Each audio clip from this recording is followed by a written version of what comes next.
Steve Leisman, CNBC. Thanks for taking my question, Mr. Chairman.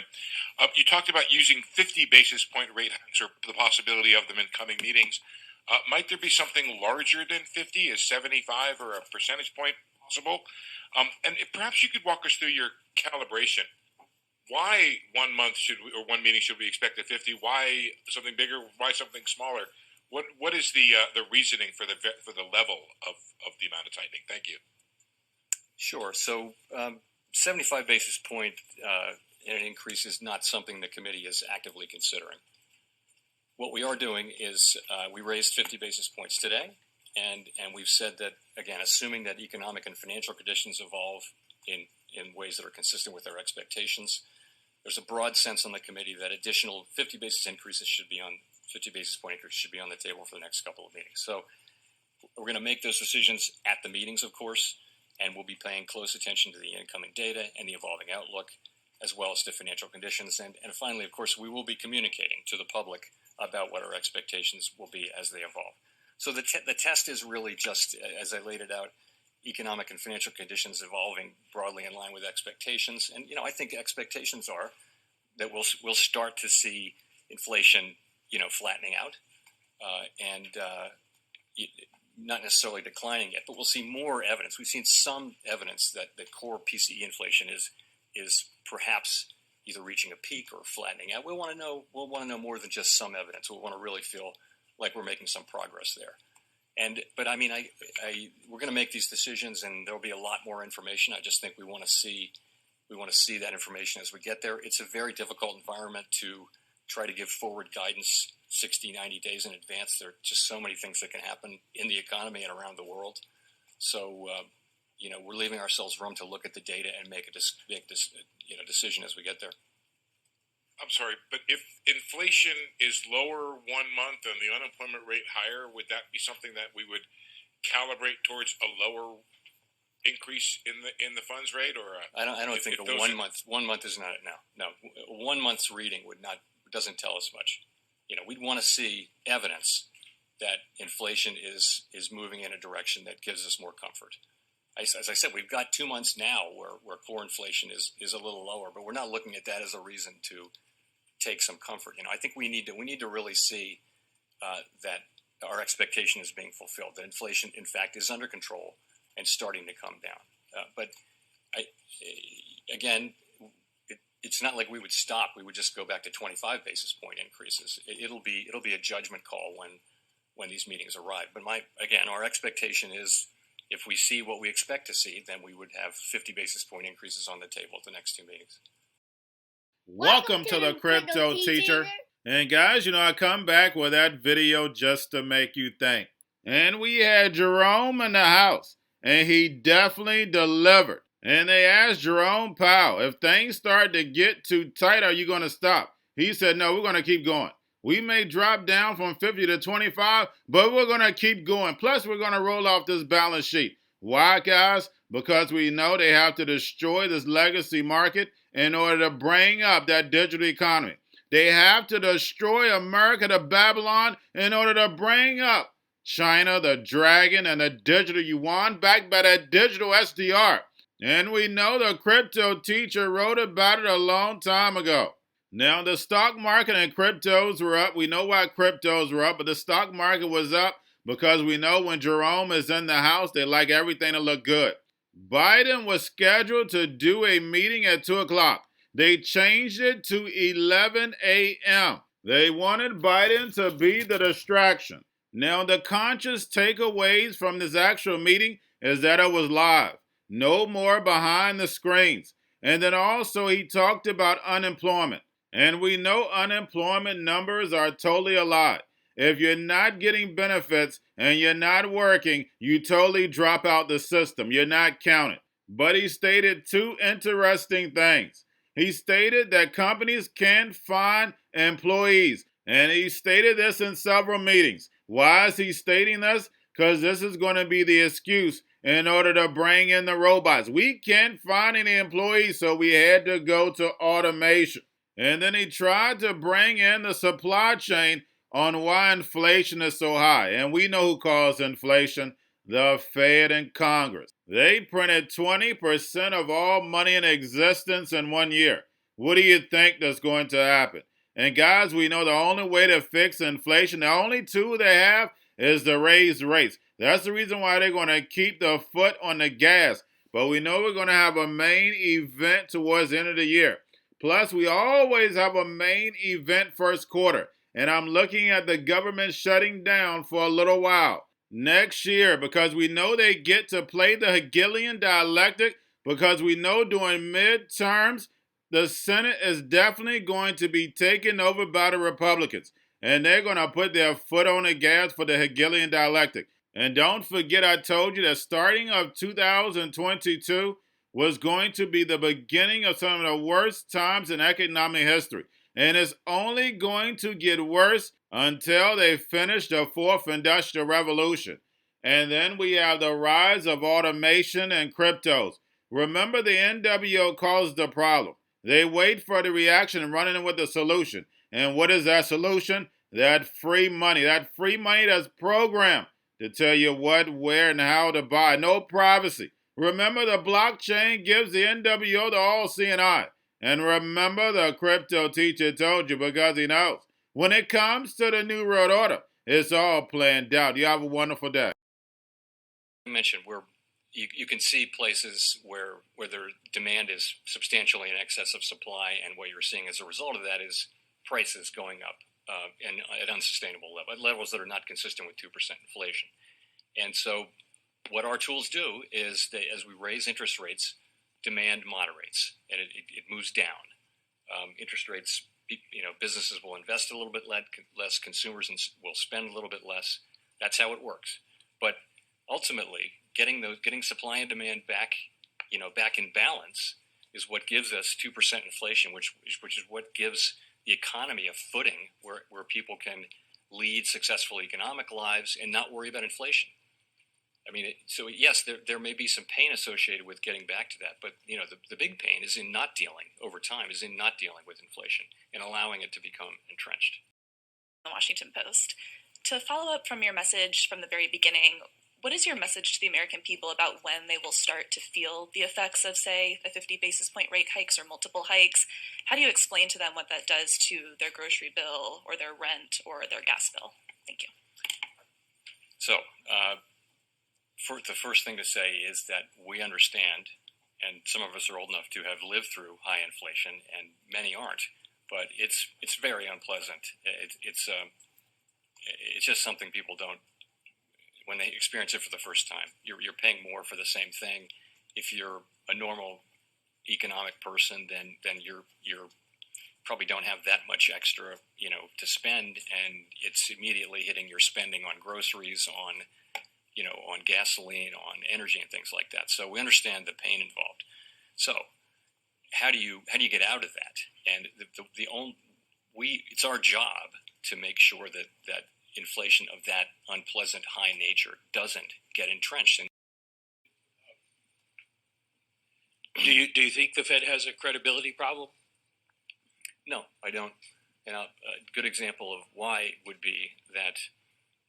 So, in the fourth quarter of last year, as we started talking about tapering sooner and then raising rates this year, you saw financial markets reacting, very appropriately. Not to bless any particular day's measure, but the way financial markets, the forward rate curve has tightened in response to our guidance and our actions, really amplifies our policy. I mean, it's monetary policy is working through expectations now to a very large extent. We've only done 2 rate increases, but if you look at financial conditions, the 2-year is at 280 now. In September, I think it was at 20 basis points, and that's all through the economy. People are feeling those higher rates already, and that shows that the markets think that our forward guidance is credible.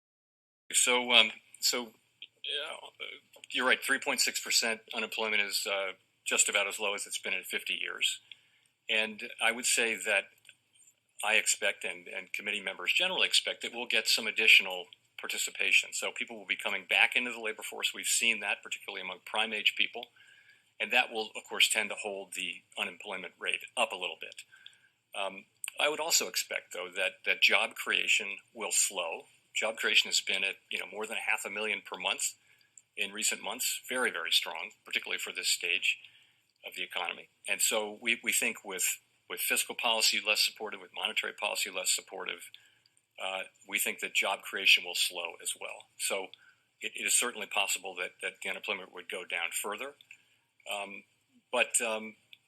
So I would expect those to be relatively limited because of the additional supply and also just the slowing in job creation.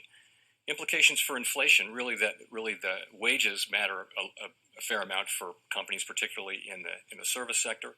Wages are running high, the highest they've run in quite some time, and they are one good example of, or good illustration, really, of how tight the labor market really is. The fact that wages are running at the highest level in many decades. Everyone in person, for the first time in a couple of years. Before I go into the details of today's meeting, I'd like to take this opportunity to speak directly to the American people. Inflation is much too high, and we understand the hardship it is causing, and we're moving expeditiously to bring it back down. We have both the tools we need and the resolve that it will take to restore price stability on behalf of American families and businesses. The economy and the country have been through a lot over the past 2 years and have proved resilient. It is essential that we bring inflation down if we are to have a sustained period of strong labor market conditions that benefit all. From the standpoint of our congressional mandate to promote maximum employment and price stability, the current picture is plain to see. The labor market is extremely tight and inflation is much too high. Against this backdrop, today the FOMC raised its policy interest rate by 0.5 percentage point and anticipates that ongoing increases in the target rate for the federal funds rate will be appropriate. In addition, we are beginning the process of significantly reducing the size of our balance sheet. I'll have more to say about today's monetary policy actions after briefly reviewing economic developments. After expanding at a robust 5.5% pace last year, overall economic activity edged down in the first quarter. Underlying momentum remains strong, however, as the decline largely reflected swings in inventories and net exports, two volatile categories whose movements last quarter likely carry little signal for future growth. Indeed, household spending and business fixed investment continued to expand briskly. The labor market has continued to strengthen and is extremely tight. Over the first 3 months of the year, employment rose by nearly 1.7 million jobs. In March, the unemployment rate hit a post-pandemic and near 5-decade low of 3.6%. Improvements in labor market conditions have been widespread, including for workers at the lower end of the wage distribution, as well as for African Americans and Hispanics. Labor demand is very strong, and while labor force participation has increased somewhat, labor supply remains subdued. Employers are having difficulties filling job openings, and wages are rising at the fastest pace in many years. Inflation remains well above our longer-run goal of 2%. Over the 12 months ending in March, total PCE prices rose 6.6%. Excluding the volatile food and energy categories, core PCE prices rose 5.2%. Aggregate demand is strong, and bottlenecks and supply constraints are limiting how quickly production can respond. Disruptions to supply have been larger and longer lasting than anticipated, and price pressures have spread to a broader range of goods and services. The surge in prices of crude oil and other commodities that resulted from Russia's invasion of Ukraine is creating additional upward pressure on inflation.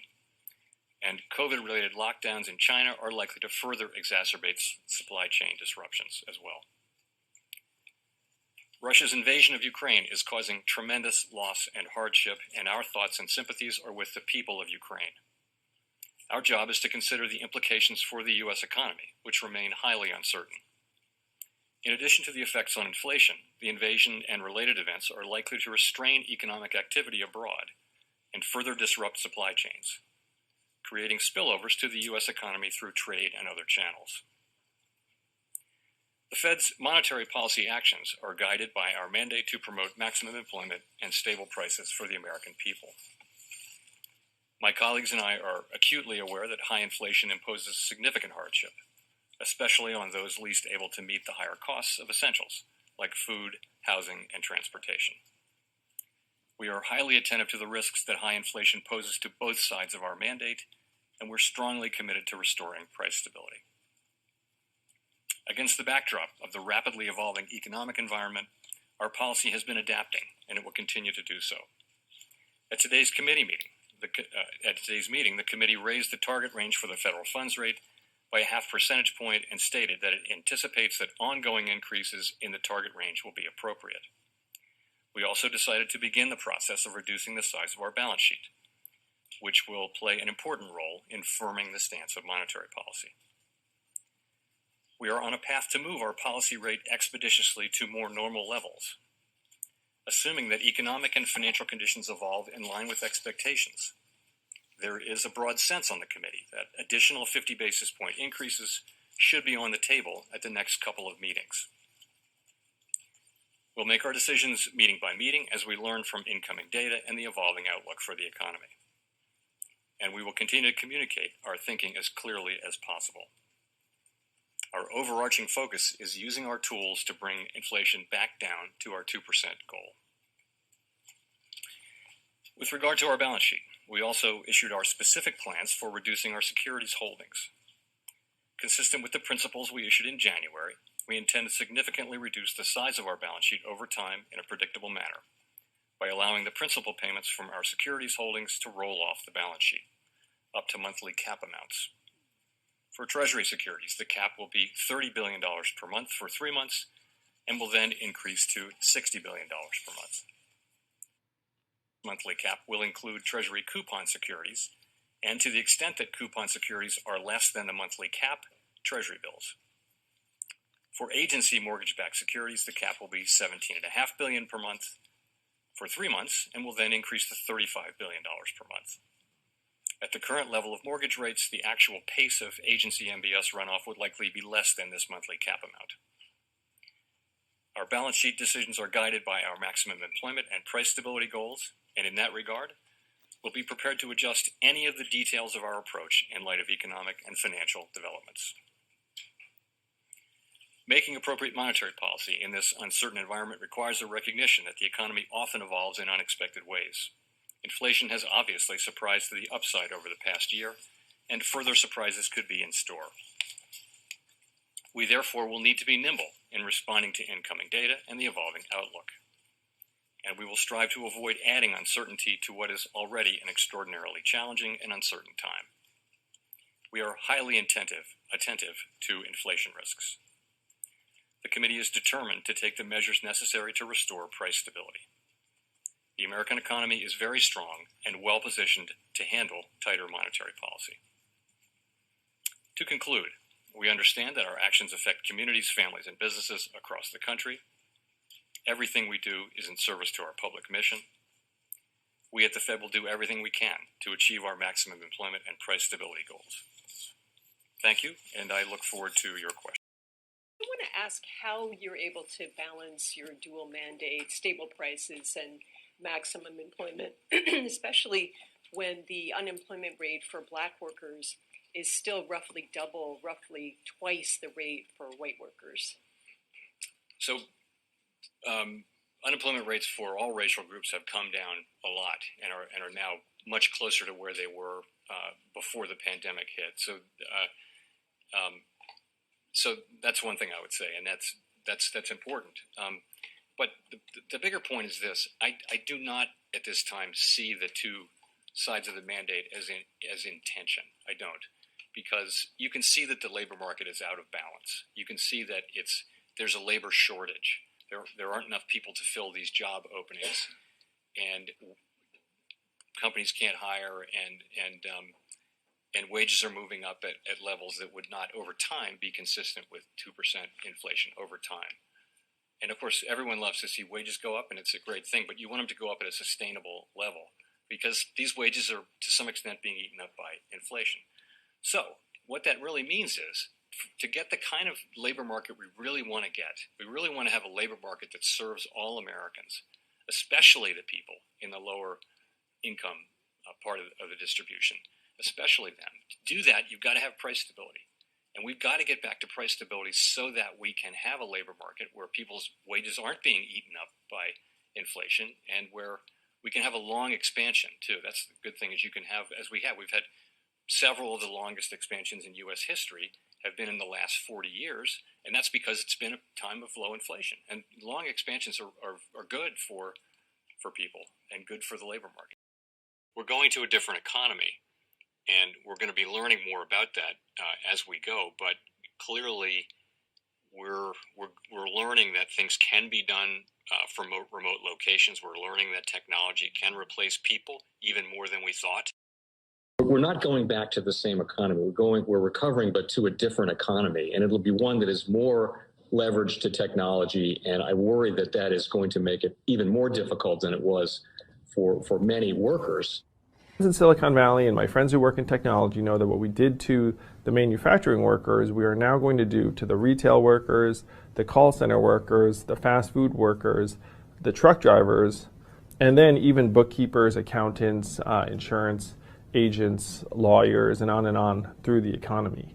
So what happened to the manufacturing workers is a very clear sign. This effort, and China has big plans for this. They intend to seed their digital yuan into the global environment by giving it away to visitors at next winter's Olympics. When they arrive at the airport, they're going to get yuan digital wallets. They're going to receive digital yuan. They're going to use it throughout their visits to Beijing, and then they're going to take it back to their home countries. They see this as a huge advantage. Why? Because who controls the underlying protocols, who controls the underlying standards of the future of money will control the future of money.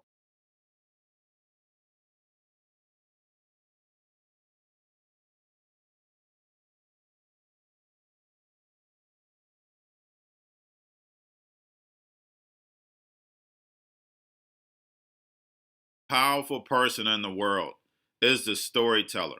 The storyteller sets the vision, values, and agenda of an entire generation to come. Steve Jobs. And guys, you know I truly believe in this. When you look at the New World Order, they're the storytellers. And that's the reason why I wrote my New World Order book. But guys, now it's time to change the current generation. And I wrote 3 kids' books. You know I love the Trinity because I understand the power that's in it.